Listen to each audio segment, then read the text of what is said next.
دنیا کے اندر جو عروج و زوال ہوتا ہے قوموں کا، اس کی کوئی ایک ایسا نہیں ہے کہ سائنس اور میکینزم آپ دریافت کر کے یہ طے کر لیں کہ اس وجہ سے قوم کا عروج ہوا۔ یعنی ہم یہ جانتے ہیں کہ مسلمانوں کا جو عروج تھا وہ جو دنیاوی قوانین ہیں اس کے پس منظر میں اصلاً نہیں تھا۔ یعنی اللہ تعالیٰ کا پیغمبر سے ایک وعدہ تھا، اس کی قوم کو ایک قوم وسط بنایا ہے کہ پیغمبر تم پر گواہ ہیں، تم دنیا پر گواہ ہو، جب تم یہ گواہی دو گی تو اللہ کی نصرت کا ظہور بھی ہوگا۔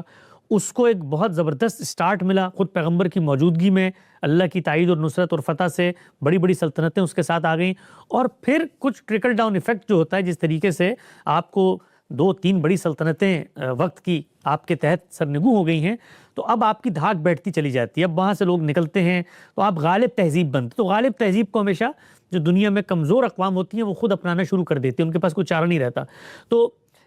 عروج کی تو ایک پوری کی پوری سائنس ہے، اس کا آپ تجزیہ کرنا چاہیں تو اس کے اندر بہت سارے عوامل کار فرما ہیں، لیکن زوال کی جو سائنس ہے وہ بڑی متعین ہے، کیونکہ زوال کچھ متعین متحقق چیزوں کی بنیاد پر سامنے آتا ہے، اس لیے کہ آپ کا زوال دراصل کسی دوسرے کا عروج ہوتا ہے، تو جو اس کے عروج کی داستان ہوتی ہے وہ آپ کے زوال کی چارج شیٹ ہوتی ہے۔ تو ہمارے یہاں اگر آپ یہ دیکھیے کہ گزشتہ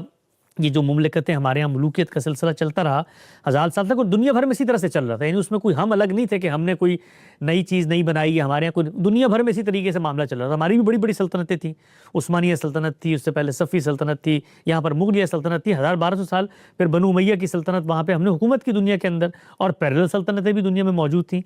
لیکن گزشتہ 250-300 سال میں جو مسلمانوں کے زوال کا نقطہ ہے وہ 17ویں صدی ہے،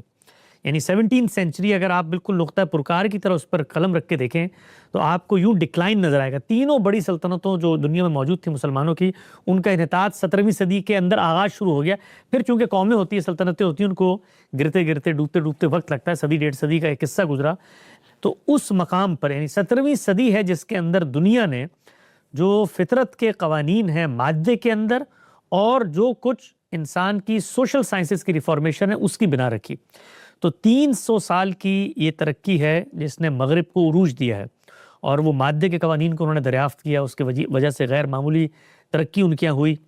اور پھر تہذیبی طور پر یہ جو سوشل سائنسز کا آپ کو ایک ریولوشن نظر آتا ہے، اس کے ذریعے انسان بنیادی انسانی حقوق کی بحث، اقدار کی بحث، پھر نظام، یہ جمہوریت، پھر قانون کی حکمرانی، حق خدا، یہ ساری کی ساری جو ویلیوز ہیں یہ دنیا میں ڈیولپ ہونا شروع ہوئی، سوسائٹی کی ریفارمیشن ہوئی، اور اس طریقے سے جو ایک مذہب کا نہاد تھا سوسائٹی کے اسٹیٹ کے اوپر، اس کو انہوں نے الگ کیا، اور سوسائٹی ایک پاسبان کی جگہ پر آئی، اس میں بادشاہت کا خاتمہ ہوا، اور پھر پورا کا پورا ایک سسٹم بنا، نظام بنا کہ نقل اقتدار کیسے ہوگا۔ تو دونوں سطحوں پر، معاشی سطح پر بھی اور معاشرتی سطح پر بھی، ان اقوام نے گزشتہ 200-250 سال میں کامیابی حاصل کی ہے، اور یہ کہنے میں کوئی عار نہیں ہونا چاہیے کہ مسلمانوں نے اس سلسلے میں گزشتہ 250-300 سال میں کوئی پروگریس نہیں کی، اور جو پروگریس ان کے ہو گئی ہے اس کو بھی پوری طرح سے ہم اڈاپٹ کرنے کی پوزیشن میں نہیں آئے۔ تو ہمارے زوال کی تو بنیادی وجہ یہ مجھے سمجھ میں آتی ہے۔